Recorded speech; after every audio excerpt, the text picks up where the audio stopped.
اگر آگے آ جائیں، میرا خیال اگر آپ کے لیے مشکل نہ ہو تو یہاں آگے آ جائیں، بسم اللہ آگے آ جائیں، اندر والے ہال میں سب آ جائیں، بسم اللہ سب آ جائیں، میں سب کی خدمت میں گزارش کر رہا ہوں یہاں آ جائیں، بسم اللہ مہربانی، یہاں آگے آ جائیں، آگے آ جائیں، بہت شکریہ مہربانی۔ امام زمانہ خوشنود آل محمد پھر بھی بلندر صلوات۔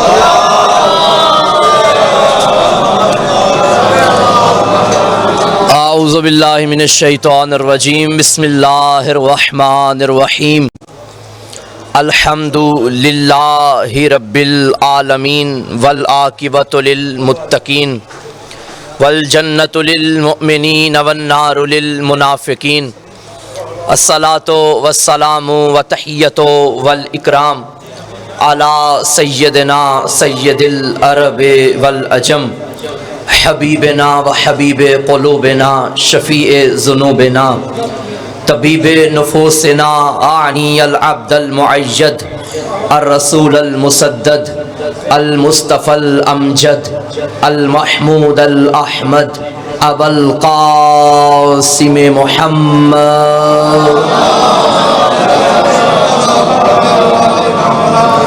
وعلى آلہ الطیبین الطاہرین المعصومین المظلومین المنتخبین المنتجبین، واللعنۃ اللہ علی اعدائہم ومکسر فضائلہم ومنکر ولایتہم اجمعین، اما بعد فقد قال الرحمن فی القرآن، بسم اللہ الرحمن الرحیم، انا اعطیناک الکوثر فصل لربک وانحر ان شانئک ھو الابتر، صلوات بر عظمت زہرا۔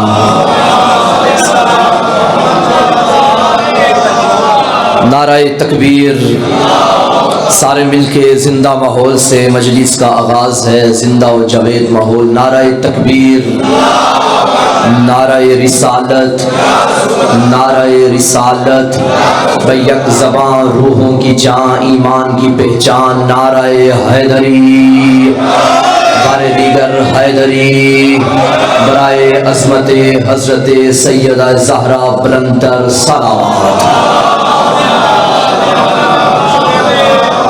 دعا ہے مالک کائنات مرحوم غلام محمد محمودی و زوجہ و دختر عاشق حسین ثاقب، مشتاق حسین جعفری، فیض الحسنین، تصور عباس و جملہ مومنین و مومنات جتنے بھی مرحومین ہیں، مالک اس ذکر کا صدقہ ان تمام مرحومین کے درجات بلند فرمائے، اور اس مجلس عزا کی عظمت و برکت کا صدقہ مالک بانیان کے رزق میں برکت عطا فرمائے، ہمارے وقت کے امام کے ظہور میں مالک تعجیل فرمائے، منتقی میں خون حسین کو مالک جلدی بھیج، اپنی دعاؤں کو مسند قبولیت تک پہنچائیے، سہارا درود کا لیجیے۔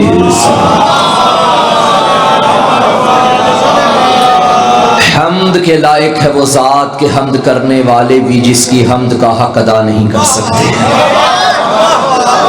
وہ عظیم خالق جو دریاؤں کا مالک ہے، جو سمندروں کا خالق ہے، جو لہروں کا مالک ہے، سمندروں کا خالق ہونے کے باوجود بھی سمندروں کے پانی سے اتنی محبت نہیں کرتا جتنی اس قطرے سے کرتا ہے جو اس کی یاد میں شب کی تاریکی میں آنکھوں سے نکالا جاتا ہے۔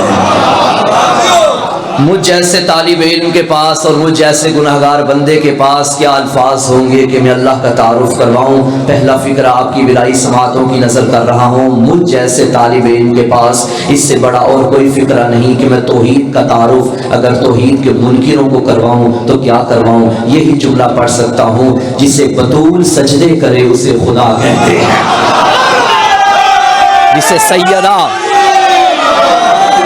جسے سیدہ عبادت جس کی کرے اسے پروردگار کہتے ہیں۔ اللہ اکبر۔ آج میرا دل ہے میں شان سیدہ پڑھوں، میں پھر عرض کر دیتا ہوں کہ اس خدا کا تعارف میں کیا کرواؤں، اس سے بڑا فکرہ، اور خدا کی قسم میں مبالغہ نہیں کر رہا، میں خطابت نہیں کر رہا، حقیقت پڑھ رہا ہوں، اس سے بڑا فکرہ میرے پاس نہیں کم از کم کہ جسے بطول سجدے کرے اسے خدا کہتے ہیں۔ زمین کے مٹی کے چھوٹے سے بنے گھر کے فرش پہ بیٹھ کے جو عرش کے ملائکہ پہ حکومت کرے اس حاکمہ کو فاطمہ کہتے ہیں۔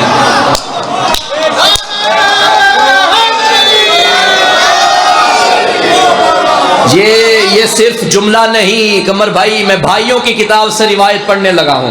میرا لاکھوں سلام ام المومنین حضرت بی بی ام سلمہ رضی اللہ تعالی عنہا. بی بی فرماتی ہیں ایک دن میرا دل بنا میں بطول کے گھر جا کے بطول کی زیارت کروں. کہتی ہیں چلتی چلتی میں اپنے گھر سے نکلی، محمد کی بیٹی کے گھر میں گئی. کیا دیکھا؟ دروازہ جیسے ہی کھولا گھر کے صحن میں چکی ہے، چکی چل رہی ہے، بطول سوئی ہوئی ہے. چند قدم آگے گئی، کیا دیکھا؟ جھولے میں حسین ہے، جھولا جھلایا جا رہا ہے، بطول سوئی ہوئی ہے. 2 قدم آگے گئی، دائیں طرف دیکھا ہانڈی پک رہی ہے، بطول سوئی ہوئی ہے. تیور اضطراب لیے میں بطول کے حجرے میں داخل ہوئی. کیا دیکھا؟ بطول کے ہاتھ میں تسبیح ہے، تسبیح کے دانے چل رہے ہیں، بطول سوئی ہوئی ہے.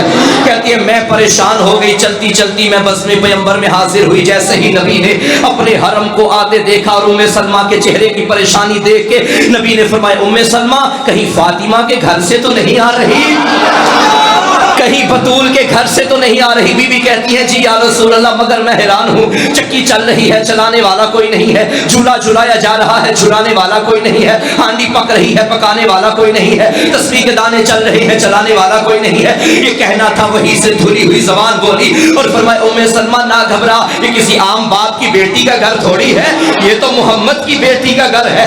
عرش کے ملائکہ جس کے گھر کی نوکری کریں اسے فاطمہ کہتے ہیں.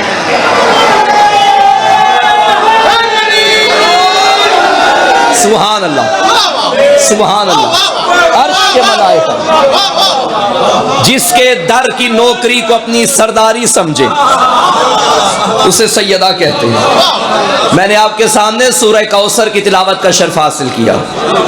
انا اعطیناک الکوثر فصل لربک وانحر ان شانیک هو الابتر. کتنی آیات ہیں؟ 3. بظاہر قرآن کا سب سے چھوٹا سورہ ہے لیکن فضیلت میں سب سے بڑا ہے.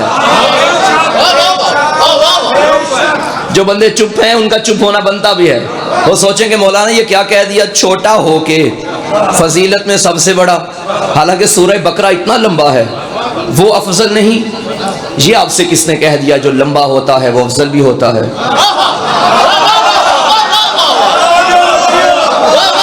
بھائی سورہ بقرہ گو کہ لمبا سورہ ہے، قرآن کا سورہ ہے، اس کی اپنی عظمت ہے، لیکن یاد رکھنا بقرہ بھی زندہ ہے تو صدقہ کوثر کا ہے.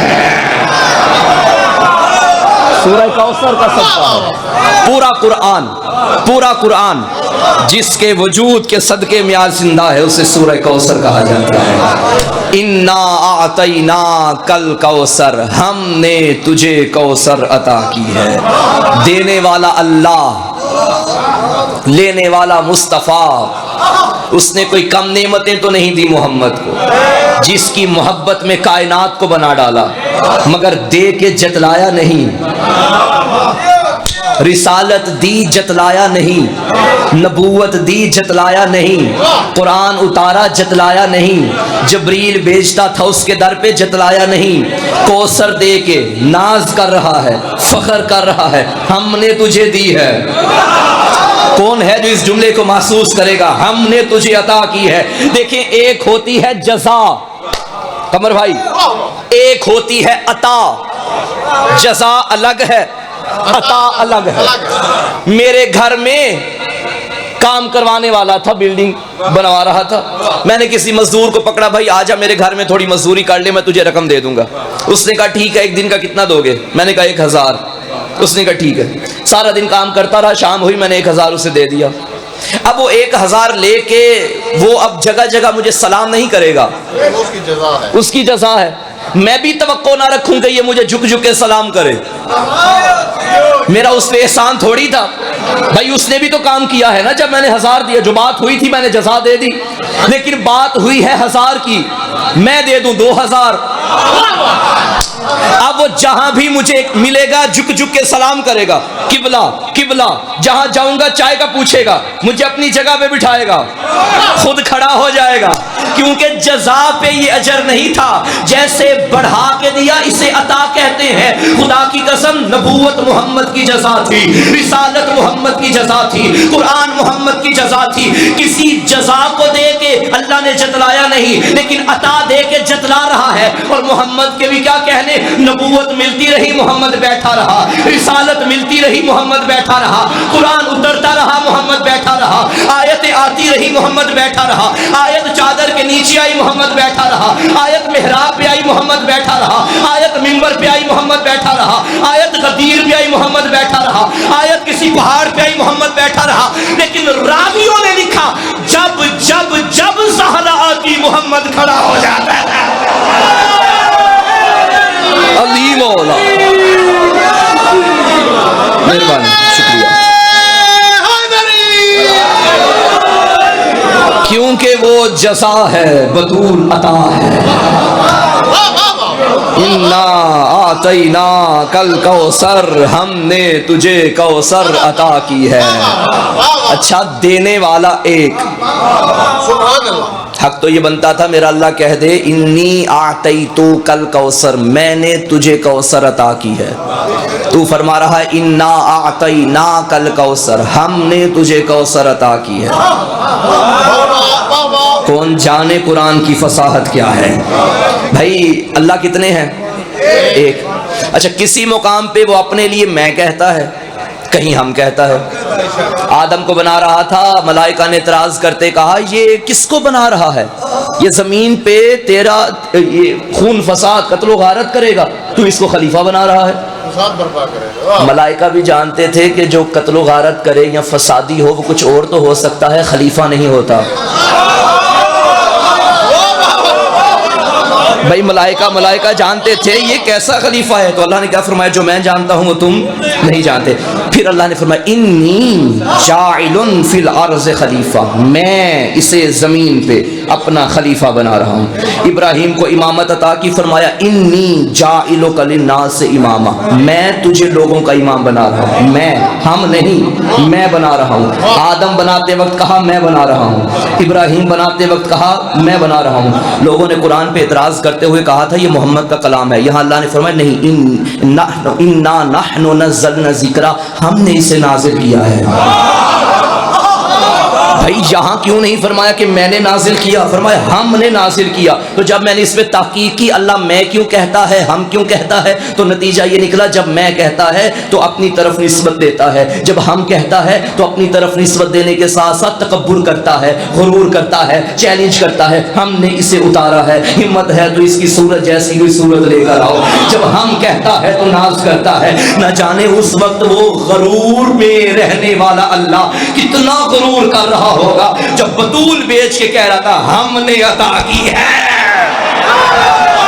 علی مولا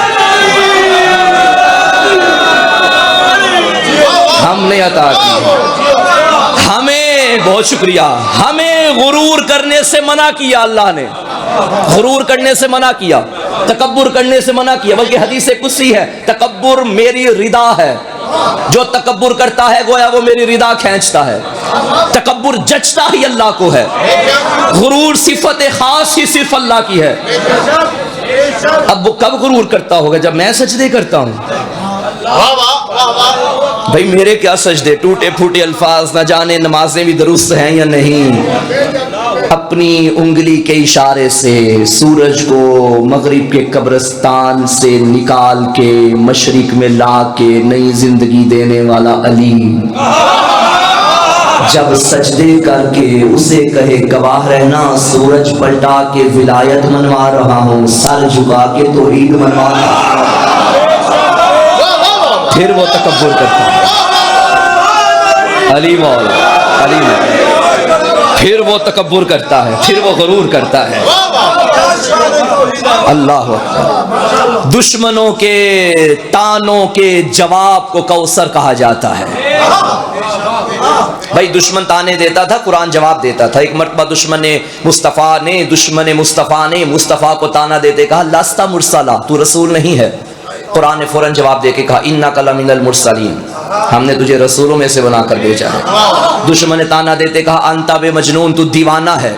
قرآن نے کہا مانتا بے نعمت ربک بمجنون، تیرے رب نے تجھے دیوانہ تو نہیں بنایا۔ دشمن تانا دیتے کہا لے شاعر مجنون، یہ شاعری کرتا ہے، یہ دیوانگی پھیلاتا ہے۔ قرآن نے فوراً جواب دیا وما علمناہ الشعر وما ينبغی لہ، تیرے رب نے تجھے شعروں کی تعلیم تو نہیں دی۔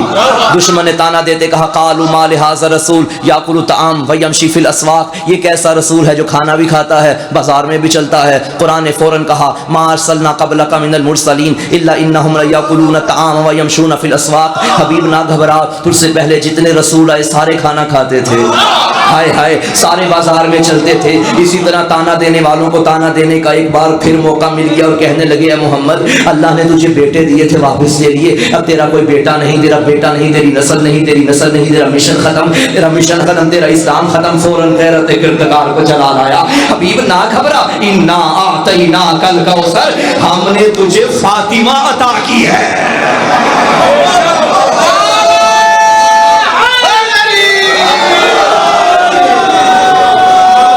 یہ جن کے بیٹے ہیں یہ مٹ جائیں گے، تجھے بیٹی دے رہا ہوں تو زندہ رہے گا۔ دنیا کی نسلیں بیٹوں سے چلتی ہیں، محمد کی اولاد بیٹی سے چلے گی۔ آج دیکھ لو پوری کائنات میں کمیوں نے بڑی بڑی کوششیں کی سیدوں کو مٹانے کے لیے، کبھی دیواروں میں چن چن کے گھاڑا گیا، کبھی ماؤں کی گود میں بچے ذبح کیے گئے، مارنے والے مر گئے، مٹنے والے مٹ گئے، سارے دب گئے۔ سید کل بھی زندہ تھے، سید اب بھی زندہ ہے۔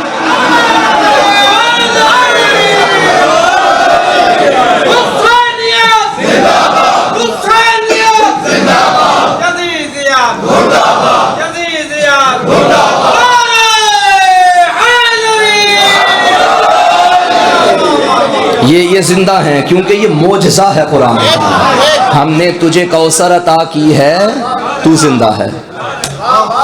اچھا کمال لطف لیجئے گا، میں قرآن پڑھ رہا ہوں آج۔ انا اعطینا کل کوثر، 3 آیتیں، اس ایک سورت میں اللہ نے 5 مرتبہ محمد کو پکارا۔ مختصر نہ سمجھو، اسے چھوٹا نہ سمجھو۔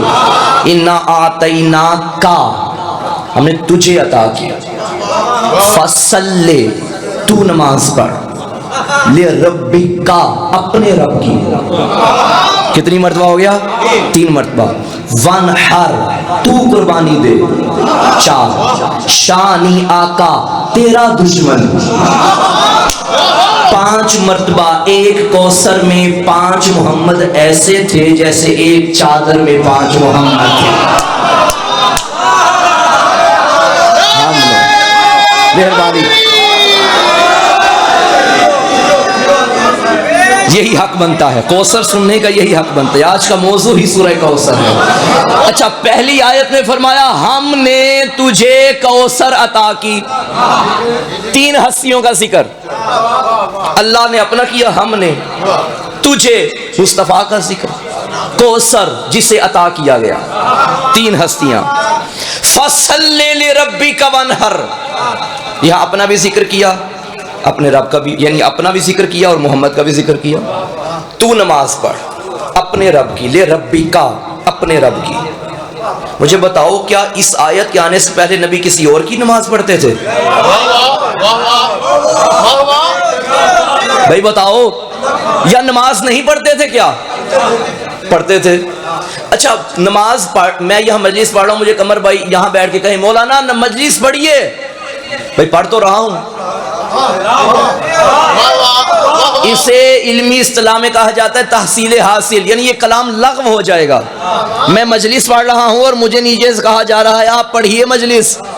محمد تو نمازیں پڑھتے تھے، دن رات پڑھتے تھے، اتنی پڑھتے تھے وہ خود کہتا تھا بس کر،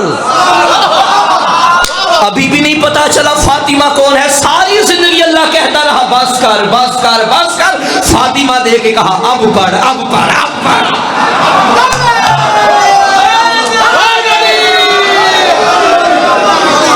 فصلی لربک، اپنے رب کی نماز پڑھ، اپنا بھی ذکر کیا، محمد کا بھی ذکر کیا اور نماز کا بھی ذکر کیا، عبادت۔ وانحر، قربانی دے، یعنی فروع دین کا بھی ذکر کیا، اصول دین کا بھی ذکر کیا۔ پھر اللہ نے فرمایا انا شانی آکا هو الابتر، کیمرے لگے ہیں، جملہ میرا سیو کر لو، تمہارا دشمن ابتر ہے۔ میرا اللہ پہلے ہی سورہ چھوٹا تھا، تو نبی کی باتیں کرتا، تو بطول کی باتیں کرتا، تو دشمنوں کی بات کیوں کر رہا ہے؟ آواز توحید آئے گی، مزاج قرآن کا سمجھو، جب بھی بطول کا ذکر کرو تھوڑا ہی کرو، مکمل نہیں ہوگا جب تک بطول کے دشمن پہ تبرہ نہیں کرو۔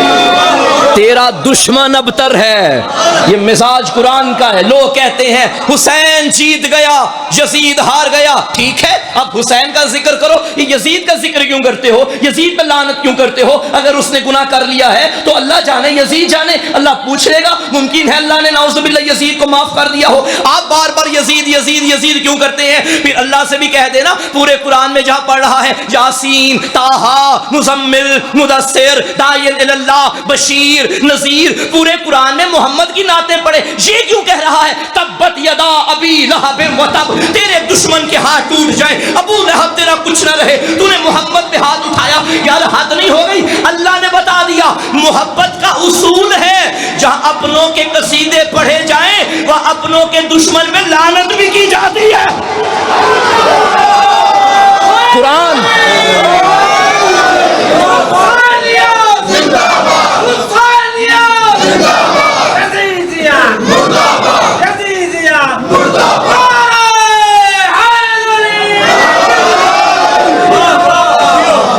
توجہ ہے یا نہیں؟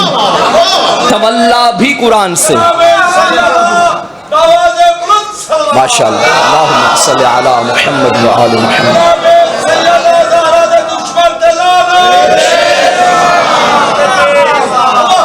اچھا ویسے کمال یہ ہے، اب لعنت بھیجنا بھی گناہ نہیں ہے، یہ بھی قرآن میں خدا کی سنت ہے۔ لعنتیں قرآن میں اللہ نے خود بھیجی ہیں، فَنَجْعَلْ لَعْنَةَ اللَّهِ، لعنت اللہ، اللہ کی لعنت علی الکاذبین۔ ہائے ہائے ہائے ہائے، مجھے بتاؤ کیا اللہ جھوٹوں کے نام نہیں جانتا تھا؟ پیچھے والے بیٹھے ہو پریشان ہو گئے، کیا اللہ نہیں جانتا تھا فلاں فلاں فلاں جھوٹے کا نام کیا ہے؟ جانتا تھا یا نہیں جانتا تھا؟ جانتا تھا، پھر اللہ نے نام کیوں نہیں لیے؟ بھائی اللہ پہ تو ایف آئی آر کسی نے نہیں کٹوانی تھی نا۔ سوال ہے، وہ حکیم ہے، حکیم کا کوئی قول فعل حکمت سے خالی نہیں، اللہ کو تو نعوذ باللہ کسی کا ڈر بھی نہیں، سارے اس کے بندے، سب کو بنانے والا وہ، تو میرا اللہ تجھے تو ڈر نہیں، ہونا بھی نہیں چاہیے، تو قادر تو نام لے لے، ہماری تو مجبوری ہے، تو نام لے لے۔ آواز ہے کہ نہیں، نام لے لیا تو لعنت محدود ہو جائے گی۔ میں نے اصول بتا دیا، جھوٹوں پہ ہے، اب 1400 سالوں میں یا قیامت تک جو بھی جھوٹا ہوگا اس پہ اللہ کی لعنت ہوگی۔ میرا رب کیسے پتا چلے کہ جھوٹا کون ہے؟ محمد نے مباہلہ میں علی، زہرا، حسن، حسین کو سچوں کی جگہ پہ لا کے بتا دیا، جو ان کے مقابلے میں آئے، کل بھی لعنتی تھا، اب بھی لعنتی۔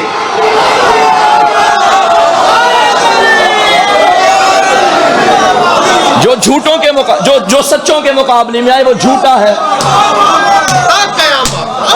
سچ کے مقابلے میں سچ نہیں آتا۔ بھائی دو بچے آپس میں لڑ رہے ہوں، یہ ممکن ہے کہ دونوں باطل پہ ہوں، ممکن ہے وہ بھی غلط ہو یہ بھی غلط ہو، یہ بھی ممکن ہے کہ ایک غلط ہو ایک صحیح ہو، یہ بھی ممکن ہے، یہ ممکن نہیں کہ دونوں حق پہ ہوں۔ آپ سوچ لیں پھر مجھے داد دیجئے گا، میں نے وضاحت نہیں کی، دونوں غلط ہو سکتے ہیں، ایک غلط ایک صحیح ہو سکتا ہے، یہ ناممکن ہے کہ دو لڑنے والے دونوں حق پہ ہوں۔ علی ہے حق، حسن ہے حق، حسین ہے حق، ان کے مقابلے میں آنے والا کل بھی باطل تھا اب بھی باطل ہے۔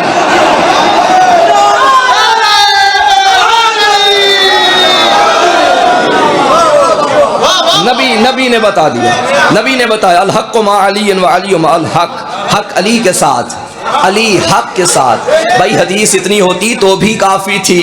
نہ جانے نبی کو بھی علی کے فضائل پڑھنے کا کتنا لطف آتا تھا. بات مکمل ہی نہیں کرتے تھے. حدیث مکمل کر کے اگلا فقرہ اللہ سے دعا کر کے نبی فرمانے لگے اللہم، یہ دونوں تو ایک دوسرے کے ساتھ ہیں، اللہم عادل الحق حیث ما دار علی، حق کو ادھر ادھر پھیرنا جدھر جدھر علی پھیر جائے. حق ادھر پھیرنا جدھر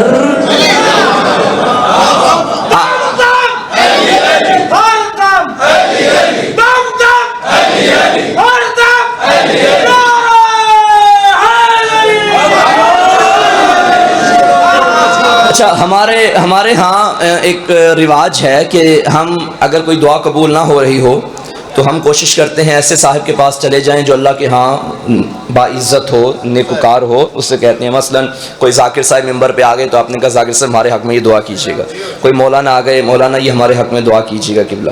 کوئی حاجی صاحب حج کر کے آئے ہیں، یہ جا رہے ہیں تو آپ کہتے ہیں وہاں جا کے دعا کیجیے گا. یا کوئی زائر کربلا کا گیا ہے یا تازہ آیا ہے تو آپ کہتے ہیں ہمارے حق میں دعا کی. کوئی مولا کا نیک ماتمی آپ کو نظر آ گیا، کوئی نوحہ خان ازادار نظر آ گیا تو آپ نے کہا ہمارے حق میں دعا کیجیے گا. اس کا بھی وہی اللہ، آپ کا بھی وہی اللہ. اس کو کیوں کہا کہ ہمارے حق میں دعا کرنا؟ توجہ ہے. دعائے کمیل میں مولا امیر کا فرمان ہے. مولا امیر فرماتے ہیں اللہم اغفر لی الذنوب التی تحبس الدعاء، اے اللہ وہ گناہ معاف کر دے جو دعاؤں کو قبول ہونے سے روکتے ہیں. اس کا یہ مطلب نہیں کہ نعوذ باللہ علی گناہ گار تھے، نعوذ باللہ. نہیں، علی ہمیں سمجھا رہے ہیں اگر بندہ گناہوں کی دلدل میں ڈوبا ہو کوئی تو سہارا ہو جو بتائے کہ توبہ کیسے کرنی ہے. یہ علی نے ہمیں بتایا. اس کا مولا کے اس جملے کا مطلب یہ ہے کہ کچھ ایسے گناہ ہو جاتے ہیں جو دعاؤں کو قبول نہیں ہونے دیتے. تو آپ نے یہ کہا کہ چونکہ میں گناہ گار ہوں، یہ مجھ سے اچھا ہے، نیک ہے، تو آپ نے اس کو کہہ دیا کہ دعا کرے. اور اگر وہ نیک ہو تو اللہ کو بھی حیا آتا ہے کہ وہ رد کر دے دعا. ایسا ہی ہے نا کہ میرا نیک بندہ مجھ سے دعا مانگ رہا ہے تو میں کیسے رد کر دوں. مانگنے والا ہو دعا محمد، قبول کرنے والا ہو اللہ. مجھے بتاؤ کیا کبھی اللہ کہے گا نہیں میں آج نبی کی دعا قبول نہیں کرتا؟ بتاؤ ہو سکتا ہے ایسا؟ بھائی عام بندہ نیک بندہ ہو تو ہمیں امید ہے کہ اس کی دعا رد نہیں ہوتی. اور دعا مانگ رہا ہو زہرا کا بابا خدا کی بارگاہ میں، اس کا مطلب ہے جب نبی کوئی دعا مانگے تو اللہ قبول کرتا ہے.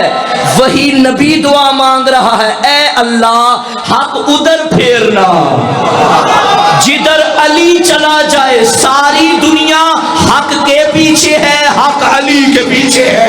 اور یہی وجہ ہے کہ میرے نبی نے عمار سے کہا تھا اے عمار اگر تم دیکھو کہ آدم سے قیامت تک سارے لوگ ایک طرف ہیں اور میرا علی ایک طرف ہے، سب چھوڑ دینا، علی نہ چھوڑنا، علی نہ چھوڑنا. دنیا تجھے گمراہ کر دے گی، علی تجھے گمراہ نہیں کر سکتے. تو بات کیا ہو رہی تھی کہ جہاں بطول کا ذکر ہو وہاں بطول کے دشمنوں کا بھی ذکر ہوتا ہے. انا اعطیناک الکوثر، توجہ ہے، فصلی لربک. ہم نے انا اعطیناک الکوثر، ہم نے تجھے کوثر. صلی کا مطلب ہے تو نماز پڑھ. کیا مطلب؟ تو نماز پڑھ. پورا جملہ ہے صلی، پورا امر ہے، حکم ہے تو نماز پڑھ. اس سے پہلے ہے ایک حرف فا صلی. یہ فا کا کیا مطلب ہے؟ فا کہتے ہیں یہ فا جزائیہ ہے، اختتامیہ ہے. آسان الفاظ میں سمجھاؤں کہ اگر فا سے پہلے والی بات، توجہ، فا سے پہلے والی بات مکمل ہو جائے تو فا کے بعد ہونے والی بات پہ عمل کرنا واجب ہوتا ہے. ہم نے، یا میں آسان اردو میں بتاؤں، اگر میں تونسا میں آیا تو مجلس پڑھوں گا. تو سے پہلے اگر بات مکمل ہو جائے، یعنی اگر میں تونسا میں آ جاؤں تو مجلس پڑھنا واجب ہو جائے گا. ہم نے تجھے کوثر عطا کی ہے بس واجب ہے کہ تو نماز پڑھ. بات کلیئر ہو گئی؟ آؤ ایک اور مقام پہ لے کے جاتا ہوں. سورہ نصر میں اللہ نے فرمایا بسم اللہ الرحمن الرحیم اذا جاء نصر اللہ والفتح ورأیت الناس يدخلون فی دین اللہ افواجا. اے محمد جب اللہ کی طرف سے مدد اور نصرت آ جائے اور آپ دیکھیں کہ لوگ جوک در جوک لشکر در لشکر آپ کے دین میں داخل ہو رہے ہیں، فا سبح، آپ پہ واجب ہے کہ آپ تسبیح پڑھیں۔ ساری زندگی نبی محنت کریں، لہو لہان ہوئے، پتھر کھائے، لوگ ایک ایک کر کے نہیں، لشکر در لشکر نبی کے دین میں آ گئے، ساری زندگی نبی کی محنت پہ لگ گئی، اس کا نتیجہ کیا ہے؟ تسبیح پڑھ، گزارا ہو گیا۔ بطول دے کے کہا یہاں تسبیحوں پہ گزارا نہیں، نماز پڑھ۔ اب آؤ میرے ساتھ جو پیچھے والے بھی ہیں، آؤ فا کی اگر سمجھ آ گئی ہے تو آؤ کسی اور مقام پہ لے کے چلتا ہوں، اگر آپ اجازت دیں اور آپ کے مزاج سازگار ہو۔ اللہ جب فا کہتا ہے اور فا سے پہلے والی بات مکمل ہو جائے تو بعد والی بات پہ عمل کرنا واجب ہوتا ہے۔ وَرَأَيْتَ النَّاسَ يَدْخُلُونَ فِي دِينِ اللَّهِ أَفْوَاجًا، فا سبح، واجب ہے کہ تسبیح پڑھ۔ إِنَّا أَعْطَيْنَاكَ الْكَوْثَرَ، فا صلی، واجب ہے کہ نماز پڑھ۔ یہی فا نبی نے لاکھوں کے مجمع میں علی کو بلند کر کے بتا دیا، من کنتو مولا فا، ہاں علی مولا، جس نے مجھے مولا مانا ہے اس میں واجب ہے کہ اسے بھی مولا مانے۔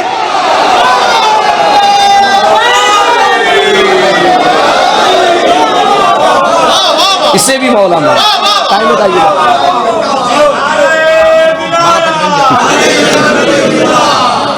توجہ ہے؟ اس پہ بھی واجب، اس پہ واجب ہے کہ علی کو مولا۔ اور یہ بھی ہر کسی پہ گلا شکوہ نہ کیا کرو کہ فلاں علی کو مولا نہیں مانتا، فلاں علی کو مولا نہیں مانتا۔ بھائی اگر کوئی نہیں مانتا تو مانے گا بھی نہیں۔ نبی نے یہ تھوڑی کہا تھا کہ علی سب کا مولا ہے، نبی نے کہا تھا جس کا میں مولا ہوں اس کا علی مولا ہے۔ علی کی محبت اس کے دل میں جائے گی جس کے دل میں محمد کی محبت ہوگی۔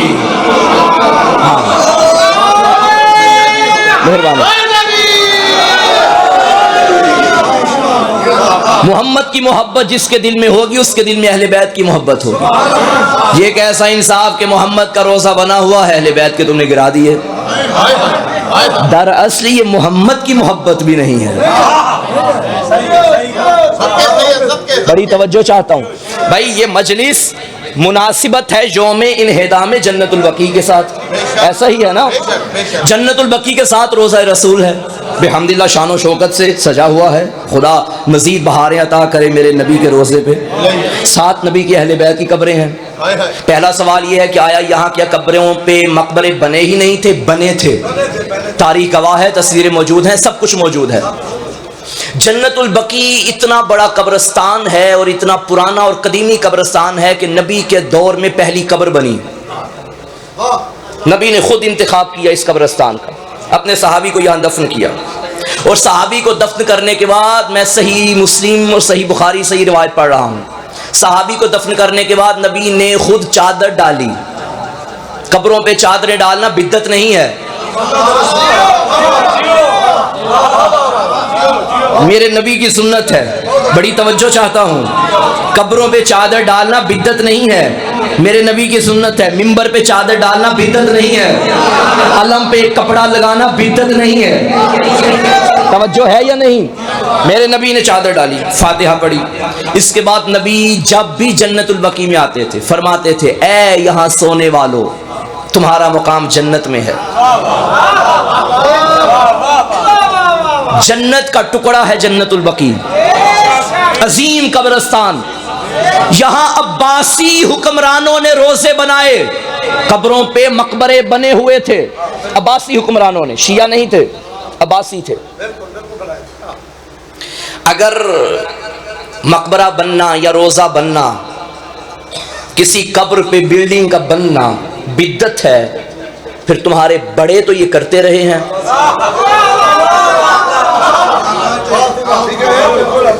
اہل سنت کے ائمہ اربع، امام مالک، امام احمد بن حنبل، امام ابو حنیفہ، یہ جو ائمہ ہیں جائیں اور ان کی قبریں دیکھیں۔ امام احمد بن حنبل کا بھی روزہ بنا ہوا ہے، امام ابو حنیفہ کا بھی روزہ بنا ہوا ہے۔ قبروں پہ روزہ تعمیر کروانا اگر بدعت ہے تو تمہارے امام کیا ہیں؟ بڑی توجہ چاہتا ہوں۔ اگر مقبرہ بنانا اسلام کے خلاف ہے، تو میرے نبی کا کیوں نہیں بنایا، کیوں نہیں تم نے گرایا؟ جو اسلام کا محافظ، اسلام کا مرکز 1344 ہجری، اب ہے 1444 ہجری، 100 سال پہلے یہ مقبرے گرا دیے گئے. توجہ ہے؟ ماشاءاللہ ماشاءاللہ. اور آل سعود نے ان مقبروں کو گرایا. جنت البقیع میں صرف اہل بیت کی قبریں نہیں، اکثر صحابہ اکرام کی بھی قبریں ہیں، نبی کے چاہنے والوں کی قبریں بھی ہیں. تو اس کا مطلب ہے ہمارا یہ احتجاج سے، ہمارے سے مراد صرف شیعوں کا نہیں، سنی کا بھی ہے. شیعہ سنی کا یہ احتجاج ہے کہ جنت البقیع کو آباد کیا جائے. یہ اسلام کے مطابق اور اسلام کے ٹھیکیدار بن کے تم نے روزے نہیں گرائے، تم نے بغض آل محمد میں روزے گرائے ہیں. مر گیا صدام ملعون، چند سال پہلے کی بات ہے. میں ابھی 3-4 دن پہلے ہی کربلا محلہ سے آیا ہوں، خدا سب کو زیارت میں مشرف فرمائے انشاءاللہ. ہمارے ساتھ ایک بزرگ تھے، انہوں نے کہا میں 95 میں یہاں آیا تھا. 95 میں میں نے دیکھا تھا مولا کے حرم میں گولیوں کے نشان تھے. صدام نے جو ظلم و ستم کیا تھا اور زائرین پہ جو ظلم کرتا تھا، یہاں گولیوں کے نشان تھے. مٹ گیا صدام، مر گیا صدام، حسین کل بھی زندہ تھا، حسین اب بھی زندہ ہے. نام و نشان نہیں خدا کی قسم کربلا میں ظالموں کا، ہر طرف حسین کے چرچے ہو رہے ہیں.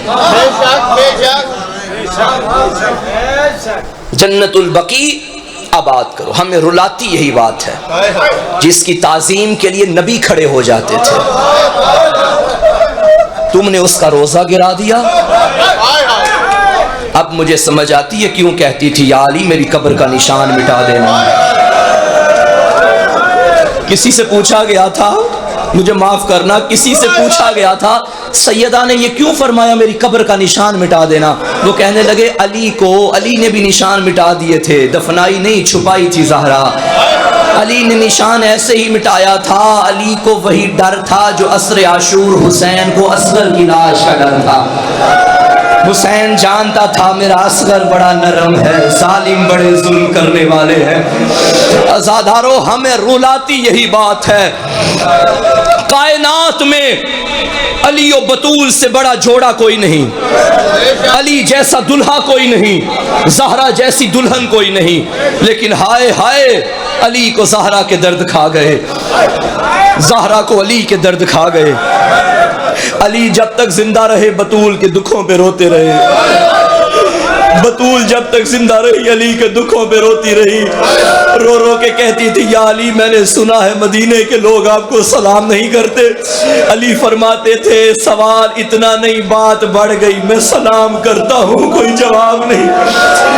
عزادارو اس کے بعد علی جب تک زندہ رہے آدھی آدھی رات کو علی دھاڑے مار کے روتے تھے.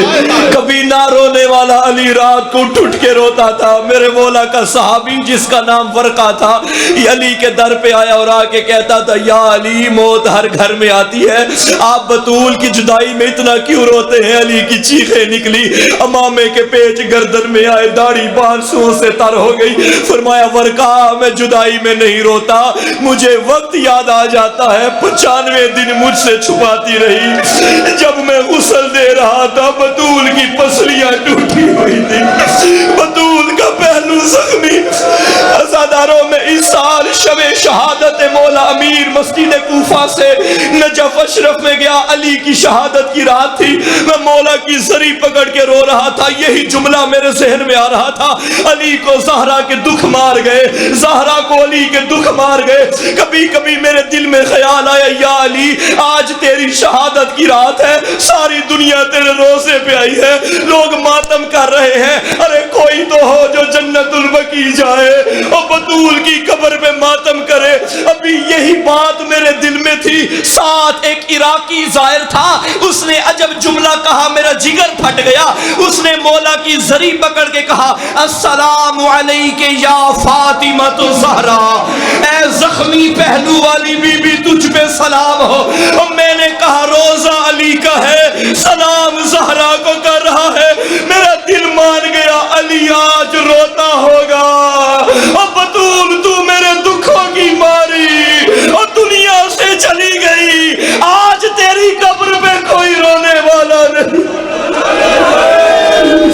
ألا لعنة الله على القوم الظالمين وسيعلم الذين ظلموا أي منقلب ينقلبون.